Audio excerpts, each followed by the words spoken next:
When I think back on some of my favorite career modes that I've done on YouTube, the Liverpool series that we did in FIFA 16 stands out as one of the best. Not only did we accomplish a lot with that squad, it also helped a lot of you discover my channel, which I'm very grateful for. So today I thought we'd revisit that save, look back at what we achieved, and also import our FIFA 16 squad into FIFA 20 and compare it to the present day Liverpool squad. We're also going to be running a FIFA 20 simulation and seeing if our FIFA 16 squad can win competitions like the Premier League and the Champions League. If you liked the video, help me out by leaving a like, subscribe to the channel if you are new around here, and follow me on my socials. Links to those are in the description.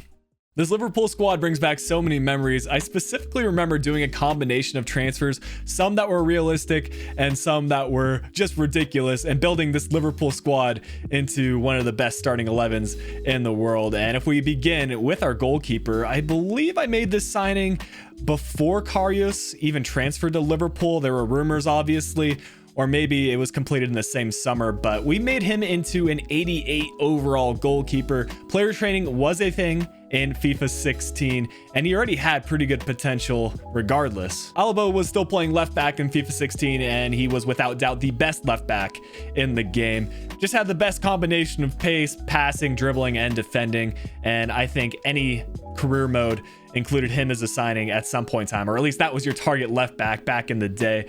The rest of our defense was also solid. Jimenez and Godin, both really good center backs. Jimenez actually was quite a bit younger than Godin, like the 23-year-old and the 32-year-old, so kind of the combination of youth and experience, but both were incredible. And then Nathaniel Klein had some ridiculous stats back then. He had a lot of pace, and we made him into an 84 rated defender. Played much better than an 84 rating though. This midfield was extremely attacking, but that's how I like to play in FIFA 16, and as you can see from our front three, we were able to score a lot of goals.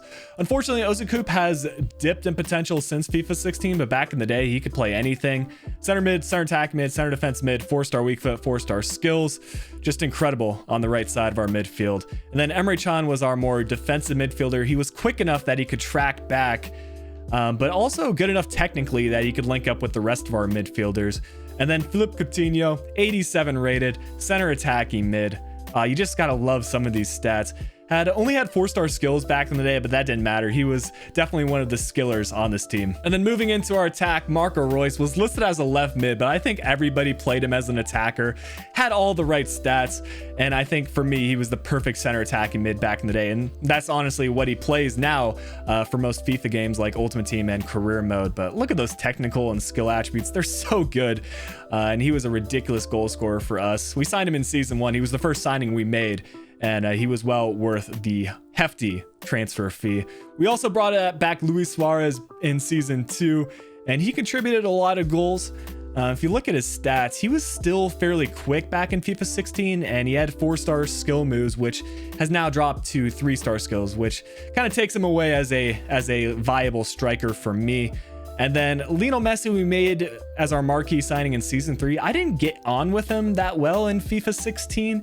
These days, I feel like Messi suits my playstyle, but back then he was just too weak and he would get bullied off the ball. Didn't score as many goals as I expected he would. Our substitutes and reserves were also pretty stacked. If you look through some of these players, it was just when Chucky Lozano was starting to come onto the FIFA career mode scene. I believe it was before he made the transfer to PSV, and of course now he's playing for Napoli. And then Markovic no longer in FIFA 20 because he plays in the Serbian league. Sturridge we got to an 86 overall rating, and then one of the favorites in this save for me outplayed his rating at 73 overall, but now he's kind of become a legend in Ultimate Team, or maybe a nightmare depending on if you use him or not. But Kent's one of the best players in FIFA 20 Ultimate Team, and it's kind of funny that we started using him in FIFA 16 before he really came onto the scene. And then here, one of the more surprising things was Christian Pulisic at a 72 rating. Obviously, his potential is much higher these days now he's playing for Chelsea. But yeah, this was just when he got imported into career mode, and he was 19 years old, 3 seasons in. But looking through the rest of the squad, I actually didn't end up using Jordan Henderson that much in this save, even though he is the Liverpool captain. I just felt that the midfielders that we brought in as transfers outplayed him in game. But anyways, let's look at some of the accomplishments we made in this career mode. Over the course of 3 seasons, we won 3 league titles with Liverpool, 4 domestic competitions, and 3 continental competitions. Some of the highlights were Premier League winners in all 3 seasons, Euro League winners in season 1, and Champions League winners in season 2 and season 3. But now that we've looked through the squad in FIFA 16, let's import these player stats into FIFA 20 and see what this Liverpool squad can do. On the left, you can see Liverpool's modern day starting 11 and substitutes. On the right, you can see our imported squad from FIFA 16. Keep in mind that some of the player ratings are not going to be the same as FIFA 16 due to the way that the overall rating system works in FIFA 20. But let me know in the comment section below which one of these 2 squads you prefer, because I'm a bit torn. You might be wondering where some of Liverpool's most notable players were in FIFA 16. So I've imported their stats and squad into FIFA 20. And we'll look through some of those players. Starting with Alisson, he began his career in the Brazilian league, but he did transfer over to QPR in our save.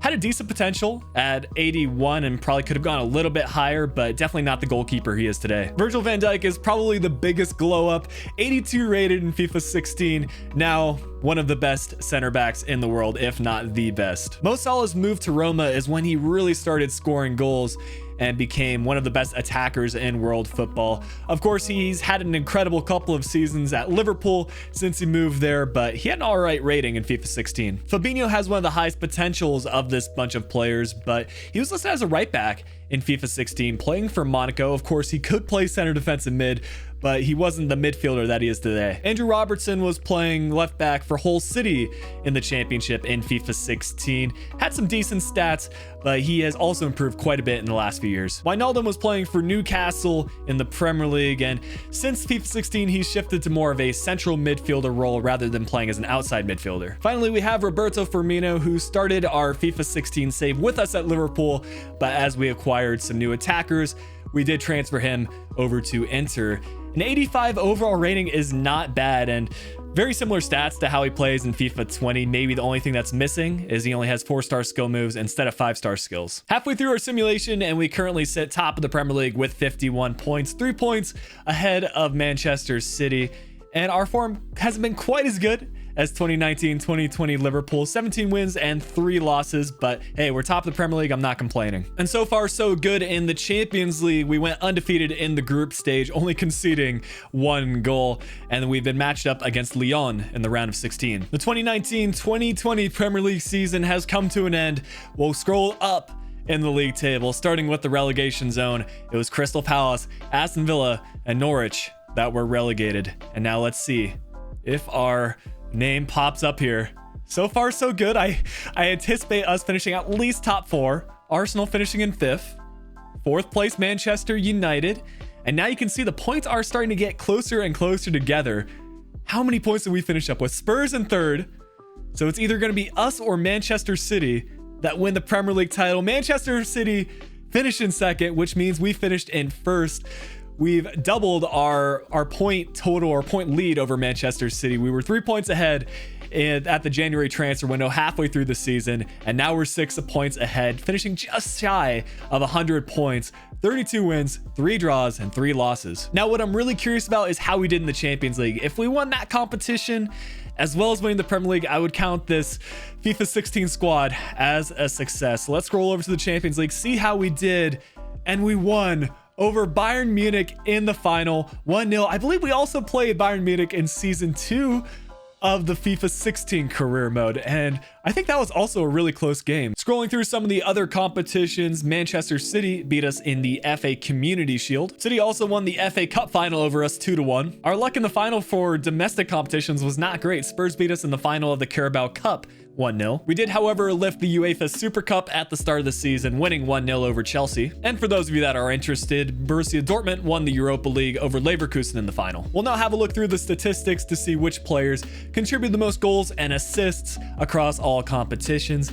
And you know, Luis Suarez just has a knack for scoring goals. 48 goals across all competitions, 32 of which were in the Premier League. Messi and Henderson doing quite well in the simulation. Henderson must have come on off the bench. Marco Roy's doing all right. So I would say our front three definitely was a big reason for our success. If we scroll over to the assist category, it was actually Marco Reus who was joint top with James Milner. So Reus being more of a creator rather than a goal scorer, which I'm fine with in this 4-3-2-1 formation. And then I'm assuming Karius had a good amount of clean sheets. Yeah, 41 clean sheets across 66 appearances. He is an absolute beast in this career mode, 89 overall. But that will bring an end to this FIFA 20 experiment where we used our Liverpool squad from FIFA 16. A fun concept and one that I really enjoyed revisiting. If you want to see more of these types of videos in the future with other career modes that I've done in the past, let me know in the comments section, and also let me know which career modes you would like for me to revisit in the future. But until next time, this has been Flick. I'll be talking to y'all again soon.